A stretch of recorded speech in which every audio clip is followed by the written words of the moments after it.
So imagine you wake up tomorrow morning, you check your phone, and the platform you've been building has just, well, it's finally tipped over. Right. The dream scenario. Exactly. You have 1 million rabid followers. Every single post you make goes instantly viral. Wow. Yeah, you are the undisputed thought leader of your entire industry, like the person everyone is quoting. Uh-huh. You've got packed auditoriums just waiting for you to speak. And by every single modern metric we use to measure success, I mean, you have completely won the game. You're at the absolute peak. Right. But what if I told you that according to the blueprint we're looking at today, you might actually be in the middle of a catastrophic leadership failure? It is a completely jarring thought, isn't it? It really is. Because it just attacks the very foundation of how we're conditioned to understand influence today. Yeah. The source material we're diving into today, which is Chris R. Velazquez's book, Building Leaders Who Build Leaders. Great. It's incredible. It argues that if your primary achievement is just, gathering a massive crowd of admirers, Right. you aren't actually leading at all. Like, true leadership isn't about gathering followers. It's about cultivating multipliers. Which is wild. Yeah. So welcome to another deep dive, everyone. Today, we are just tearing apart the ultimate paradox of modern leadership. Yes, we are. We live in this era where absolutely everyone is desperately trying to build an audience, right? To capture eyeballs, yeah. Exactly, just trying to be the center of attention. But we are going to explore why the most profound leaders in history are actually trying to give their influence away. Which sounds crazy, but it's true. So our mission today is to extract Velazquez's step-by-step biblical blueprint for making this shift. Right. We want to figure out how to move from that really isolated, exhausting style of leadership into creating a self-sustaining ecosystem of leaders. Leaders who can operate completely without you. Yes, and we should probably establish the context right out of the gate here. Yeah, definitely. So this blueprint is deeply anchored in Christian ministry and global missions. Right. Velazquez is writing from that specific crucible, But the core mechanics we're going to extract. Especially that idea of stewardship over ownership. Exactly. That concept is an absolute masterclass for human organization anywhere. Yeah, I mean, if you are trying to scale a tech startup or if you're managing a mid-level corporate team. Or honestly, just trying to raise a family. Yeah, totally. The psychological dynamics of how you form human beings rather than just performing for them, they're completely universal. Okay, so let's unpack this tension between forming and performing because that hits incredibly hard right now. It really does. We're living in this age of total acceleration. Like, content is produced faster, consumed quicker, and forgotten sooner than at any point in human history. Right, the cycle is just relentless. And this blueprint suggests that this digital environment has created a really dangerous distortion for leaders. It has. We basically started equating reach with righteousness. Oh, wow. Reach with righteousness. Yeah, and momentum with maturity. Just because a message is traveling fast doesn't mean it's carrying any actual weight, That makes a lot of sense. The underlying mechanism there is fascinating when you actually look at how metrics drive human behavior. Right, like the dashboards we look at every single day. Exactly. Yeah. Follower counts, engagement rates, weekly attendance. Open rates for newsletters, all that. All of it. These numbers actively incentivize shallow leadership. Wait, really? Why? Because depth is not easily scalable, and it certainly isn't easily measurable in the short term. Oh, I see. Algorithms are designed to distribute content that triggers immediate reactions, right? Yeah, that quick dopamine hit. Exactly. And artificial intelligence can generate thousands of perfectly polished words in seconds. Sure. But neither an algorithm nor an AI can impart spiritual authority. Right. They cannot cultivate obedience or resilience or character in a human being. It's basically the illusion of impact. Yes, the illusion of impact. I was actually thinking about this like a fitness influencer on social media. Okay, yeah. You can have 5 million people watch a viral video of you doing this highly complex, intense workout. Right, and you look amazing doing it. Exactly. And you might feel incredibly impactful because the views are just skyrocketing. Because the numbers tell you you're important. Right. But watching someone else sweat doesn't make the viewer stronger. No, not at all. Viewer is literally just sitting on their couch eating chips while watching you work out. Yeah, an audience can consume your message for years without ever being transformed by it. Wow. And to take that analogy a step further, the influencer might actually start believing they're changing lives. Just because of the metrics. Exactly. But consuming content is an entirely passive act. So true. The blueprint we're looking at draws a massive line in the sand between two concepts. Okay, what are they? Influence and impartation. Influence and impartation. Yeah. Influence is fundamentally about attraction. It says, look at me, listen to me, buy my product. Right, subscribe to my channel. Exactly. But impartation is fundamentally about replication. Okay. It says, become something entirely new, like Christ, and then go help someone else do the exact same thing. And you can't really do that from a distance, can you? No. Impartation requires proximity, it requires time, friction, and real accountability. So you cannot impart character from a stage. So through a screen? No. It requires your actual presence. Okay, but wait, I have to push back here for a second. Sure, go for it. The blueprint doesn't say technology is inherently evil, right? I mean, reach is a gift. Oh, absolutely. Like, if you have a cure for a disease, you want the biggest megaphone possible to tell the world. Of course you do. So how does a modern leader, whether you're a CEO or a pastor, actually use these incredible digital tools without falling into that trap? The trap of performing. Right. How do you use the megaphone without just gathering an audience that applauds you or becoming addicted to the sound of your own voice? That's the core tension. Yeah. And it really comes down to the architecture of your intent. The architecture of your intent? Yeah. Like, are you using the platform to gather people to yourself as the final destination? Okay. Or are you using it as a funnel to equip people to go out and operate independently of you? Oh, that's a huge distinction. Right. The trap closes when the measurable scale of the digital tool becomes the leader's actual identity. Wow. To avoid that, a leader has to intentionally commit to the discipline of depth. Which means what practically? It means you have to willingly choose faithfulness in areas that are completely invisible to the algorithm. So if chasing crowds and optimizing for the algorithm is the sand that's going to wash away, Yes. what is the rock? Where is the actual foundation for building something that lasts? This takes us straight into the historical biblical model of leadership that Velocus unpacks. Right. And looking at the historical data, it is incredibly stark. Very much so. If you look at Jesus of Nazareth purely as a historical case study in leadership and movement building, Right. his model was entirely countercultural to how we operate today. Oh, completely. I mean, he had the ultimate viral momentum. He had thousands of people following him, hanging on his every word. Huge crowds. And what did he do? He actively walked away from them. He routinely retreated from the crowds. The blueprint points specifically to the accounts in Luke 9 and 10. Right. You really have to understand the socio-political pressure of that moment in the first century. Okay, set the scene for us. The expectation for a messianic leader was populism. You gather the biggest mob possible. Right, you leverage their numbers to overthrow the Roman occupation. Exactly, and you establish a new throne. That is how power worked. It's just a numbers game. But Jesus essentially abandons the PR dream. Yeah. He takes a massive step back from the thousands to invest deeply, exhaustively, in just 12 guys. Just 12. And then an outer circle of 72. He literally traded the massive crowd for a microscopic inner circle. Exactly, because he understood something fundamental about human formation. He taught the crowds, sure. But his deeper work, the correcting, the eating together, the walking dusty roads. The intense questioning. Right. All of that happened in those small, deliberate circles. He was forming people before he sent people. So he wasn't trying to leave behind a fan club. No, he was engineering a resilient network that could survive his own execution. Wow.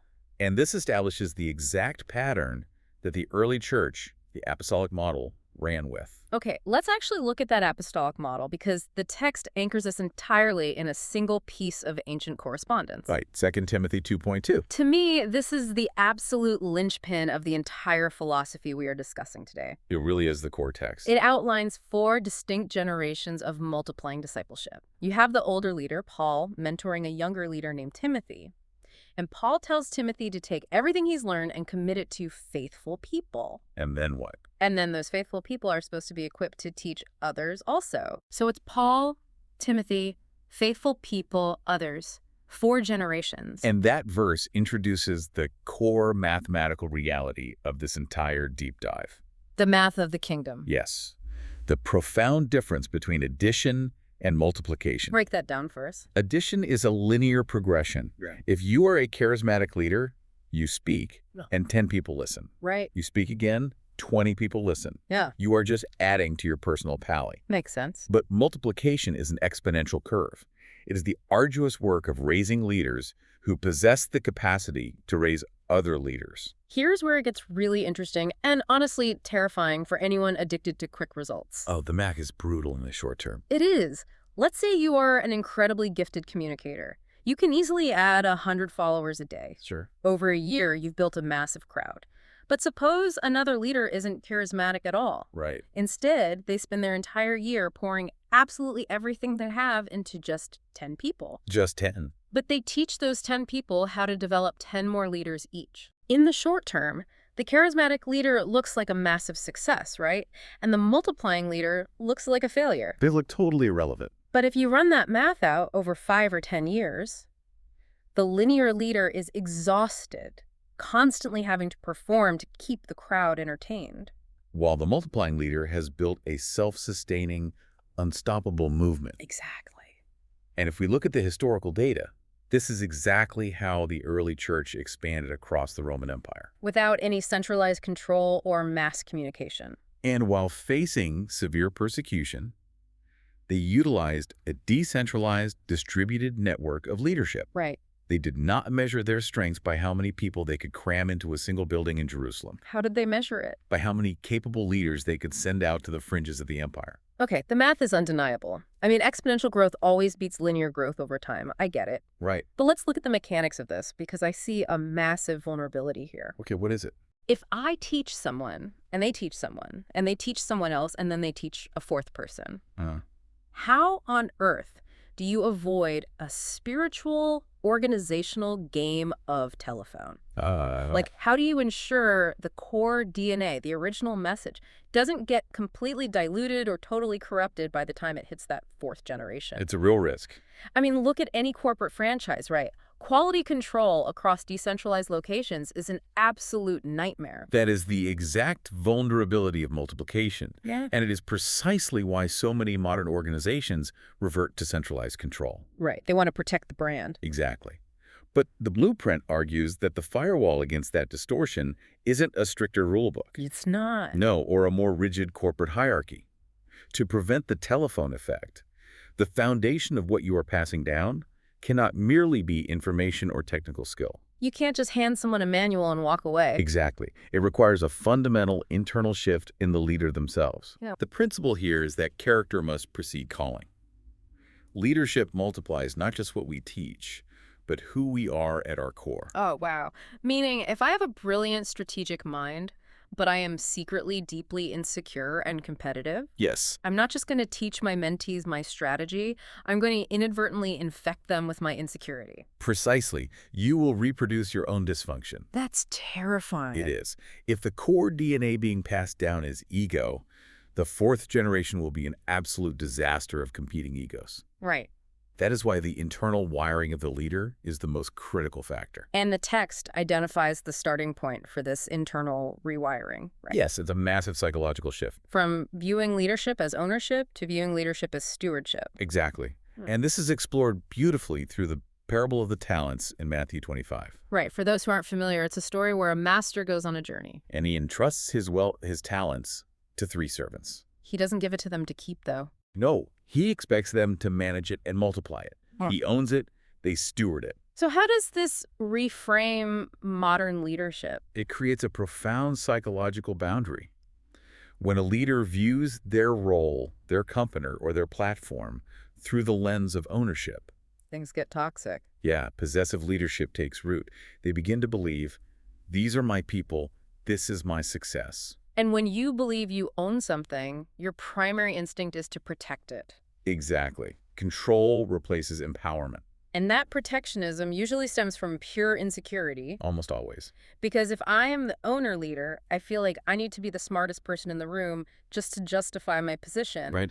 If someone under me starts showing incredible talent, I don't see it as an asset. I see it as a threat. Exactly.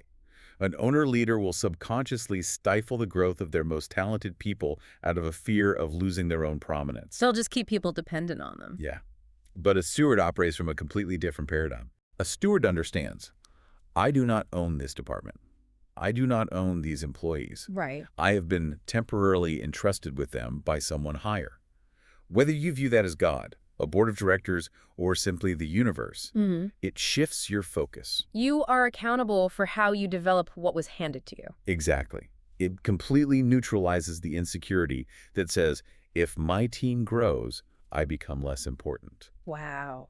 For a steward, the team's growth is the entire metric of their success. You know, it's the fundamental difference between a landlord and a groundskeeper. Oh, I love this analogy. Think about it. If I'm a landlord, I view the property as an asset to extract value from. Right. I want the monthly rent, I want the status of owning the building, I want the equity. My relationship to the property is purely extractive. Yeah. But if I am a groundskeeper, I view the land as something I have been entrusted to cultivate. That's entirely different. Right. I don't own the dirt. My entire job is to analyze the soil, remove the rocks, add the nutrients. To make the environment so rich that things can grow completely on their own. Exactly. The landlord extracts. The groundskeeper invests. That perfectly captures the concept of servant leadership that the blueprint highlights. And it references the upside-down kingdom in Matthew 20, right? Yes, because in most hierarchies, power flows upward. The people at the bottom serve the person at the top. Right, the pyramid structure. But this blueprint insists that true, enduring leadership is cruciform, meaning it reflects the nature of the cross. Okay. It requires the person at the top to sacrifice their own comfort, recognition, and sometimes their own resources to prioritize the growth of the people beneath them. That's a huge shift. It means you listen deeply before you assert your authority. You absorb the blame when things go wrong, and you distribute the credit when things go right. The text actually points to the leadership qualifications listed in 1 Timothy 3, which is fascinating. Very. Because if you read that ancient list, it has almost nothing to do with technical competence. Right. It doesn't say a leader must be a charismatic speaker or a strategic genius. No. The qualifications are overwhelmingly moral and relational. It demands humility, faithfulness, self-control. Being not quarrelsome. Being teachable. Because technical skills can be taught in an afternoon. Character takes a lifetime to forge. A leader lacking integrity might be highly competent and produce competent followers. But, as we discussed, they will eventually reproduce their own moral blind spots. But let me ask you the most practical question possible here. Go for it. How do you actively train for humility? That is the big question. Because it's easy to say, hey, be a humble steward. But the book mentions that character formation isn't just a preliminary stage you pass through. No, it's an ongoing, daily crucible. So what does training for humility actually look like on a random Tuesday afternoon in the middle of a stressful work week? I mean, on a Tuesday afternoon, training for humility looks like intentionally designing micro moments of submission. Micro moments of submission. Yeah, it looks like inviting actual consequential accountability into your life. Giving someone else the permission and the actual data to tell you when you are wrong. Oh, that's uncomfortable. It is. It looks like sitting in a meeting and actively refusing the overwhelming urge to solve the problem for your team. Forcing yourself to stay quiet so a junior member can figure it out. Exactly. Oh, that is so hard. Biting your tongue when you know the answer. It is agonizing for a highly competent leader, but that is the crucible. Right. The author points out the historical patterns. Moses spent 40 years in total obscurity in the desert before leading Israel. Wow, 40 years. David was anointed as king, but then spent years hiding in caves, learning to shepherd sheep before he ever shepherded a nation. So training for humility on a Tuesday afternoon means choosing faithfulness in the small, entirely unseen tasks. Yes, rather than constantly performing for an audience. It means taking an hour to invest relationally in one junior employee who is struggling, rather than spending that hour optimizing a social media post to try and go viral. That is exactly it. Okay, so let's say a leader has done this internal work. They have adopted the mindset of a humble steward. They're acting like the groundskeeper. Right. They're prioritizing character. But how do they actually apply this in the messy, chaotic, day-to-day reality of dealing with other humans? Because people are complicated. Yes. They have egos, they drop the ball. This brings us out of the internal psychology and into the external mechanics of multiplication. Right. The blueprint breaks this down into shepherding, conflict, vision, and mentorship. Let's start with shepherding, because it really sets the tone for everything else. Okay. The biblical imagery of a shepherd is often misunderstood today as just being, soft and cuddly. Just petting sheep. Right. But real shepherding is about holding a profound tension between grace and truth. Grace and truth. It involves knowing the flock intimately, protecting them fiercely, and guiding them intentionally. And that balance is a razor's edge. Because if you lean too far into grace, you get indulgent. The text warns that too much leniency leads to drift. People just become complacent. But if you lean too far into truth, into just laying down the law, you get legalism. Right. Too much harshness leads to discouragement and burnout. Exactly. And if you are constantly trying to walk that tightrope of grace and truth, Yeah. you're inevitably going to step on someone's toes. Oh, absolutely. That friction is unavoidable, which means you have to deal with conflict. The dreaded C word. Yes. Wherever there are human beings attempting to build something together, there will be misaligned expectations, hurt feelings, and outright failures. And this is where I think the blueprint is incredibly refreshing. How so? Philasis doesn't frame conflict as a failure of leadership. Like, if there is a fight on your team, it doesn't mean you are a bad leader. Not at all.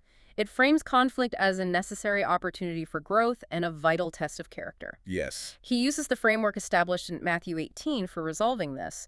Can you walk us through how that ancient framework applies today? The Matthew 18 framework is remarkably practical. It outlines a progression of accountability. Okay, what's step one? Step 1, direct, private communication. Keep it private. Yes. If someone wrongs you or drops the ball, you don't gossip about it. You don't passively aggressively tweet about it. And you don't immediately go to HR. No, you go directly to them privately to seek resolution. Okay, and if that fails? Step 2, you bring in 1 or 2 witnesses, objective third parties, to mediate and establish truth. And if that still fails? Step 3 involves bringing it to the wider leadership community for final accountability. But the goal isn't punishment, right? Exactly. The entire goal at every step is restoration, not retribution.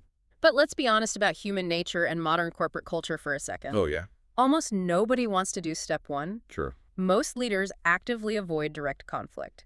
They want to keep the peace, so they smooth things over, they reassign the task to someone else, or they just let the resentment silently build. Because direct conflict is incredibly uncomfortable. It's the worst. But here is the mechanism at play.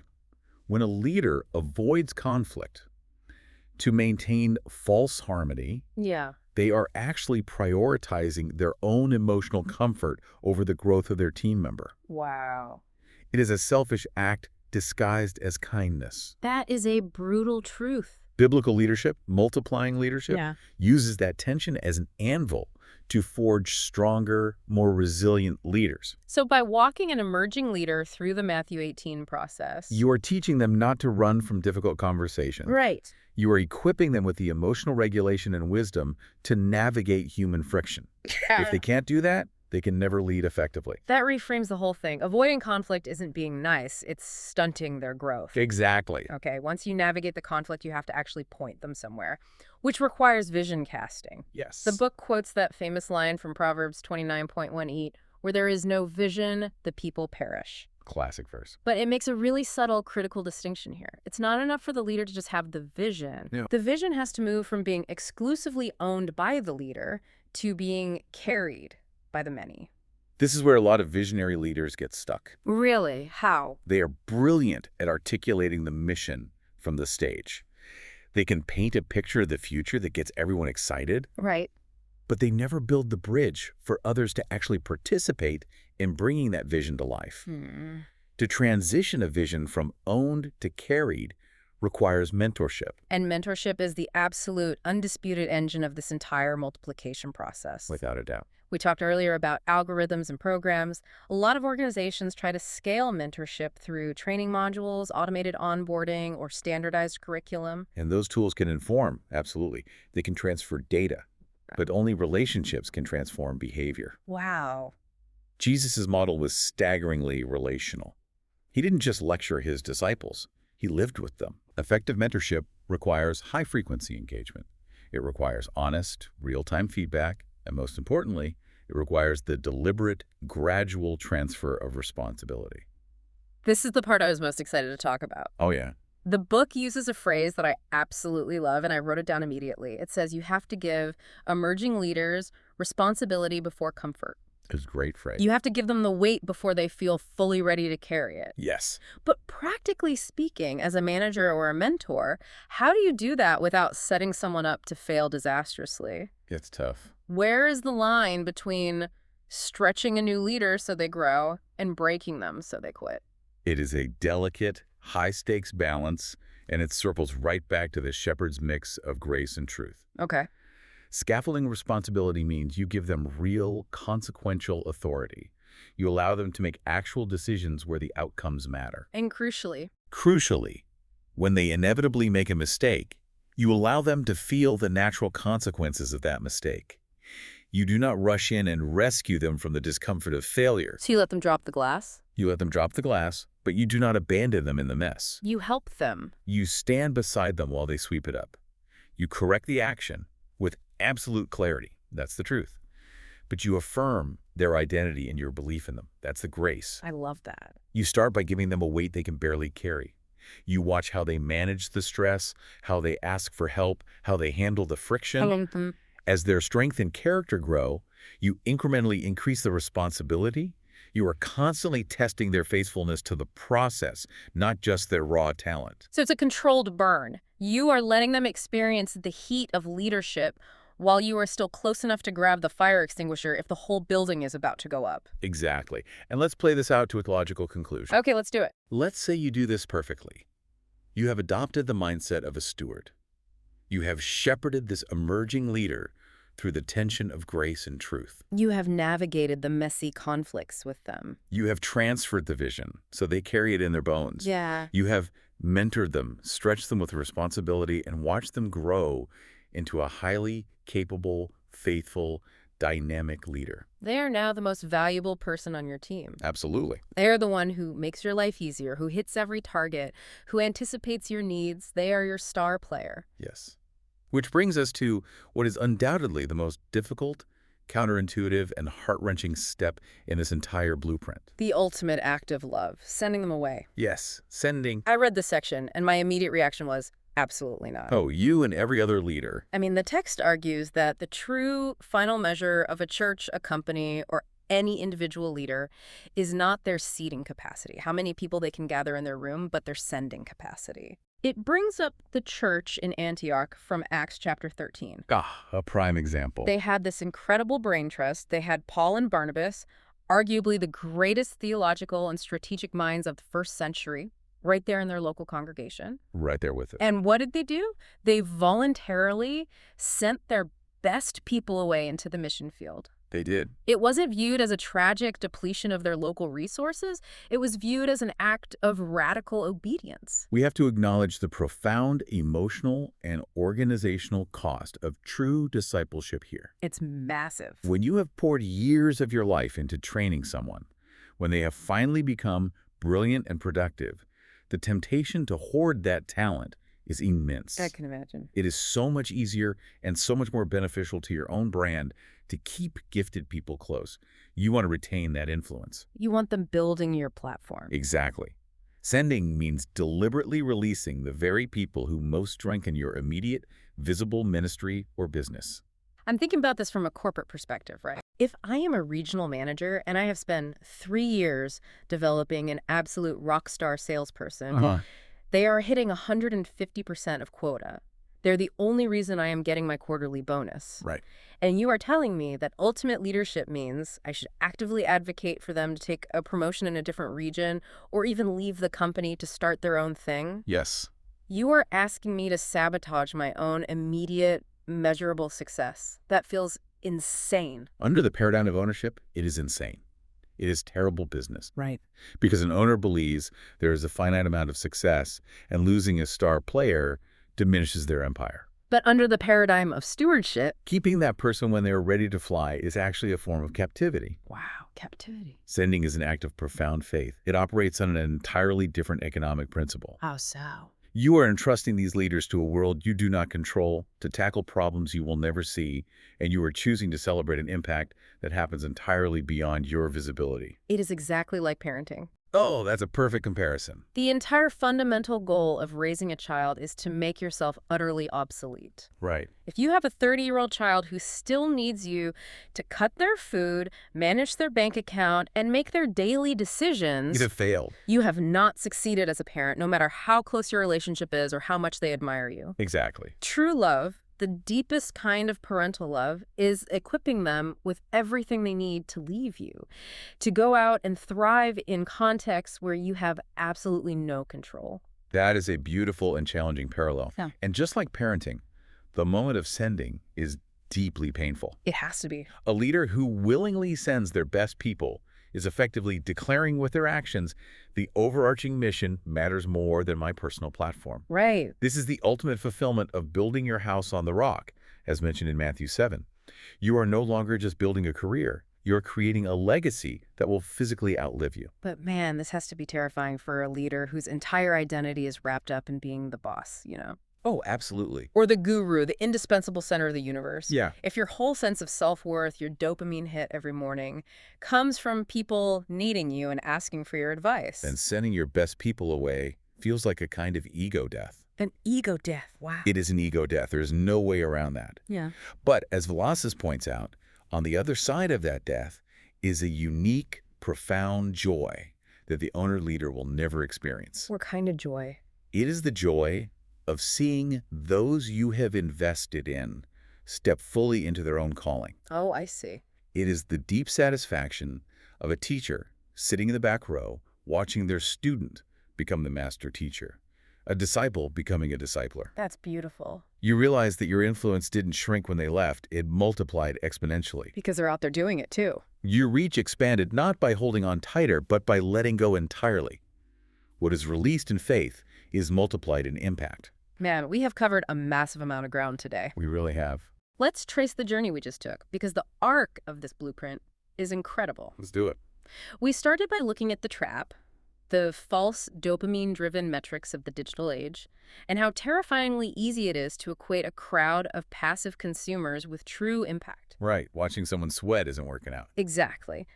Then we moved into the historical exponential math of biblical multiplication, seeing how investing deeply with proximity and friction in a few people is far more powerful than performing for the masses. The 2 Timothy 2.2 model. Yes. We explored the crucible of character, the agonizing internal shift from being a landlord who extracts to a groundskeeper who stewards. Tuesday afternoon humility. We waded through the messy reality of shepherding, of leaning into the conflict of Matthew 18 rather than running from it. Right. We talked about scaffolding responsibility. And finally, we arrived at the ultimate costly goal, the courage to send your best people out into the unknown. It demands a complete paradigm shift. It really does. To execute this blueprint, a leader has to embrace extreme patience.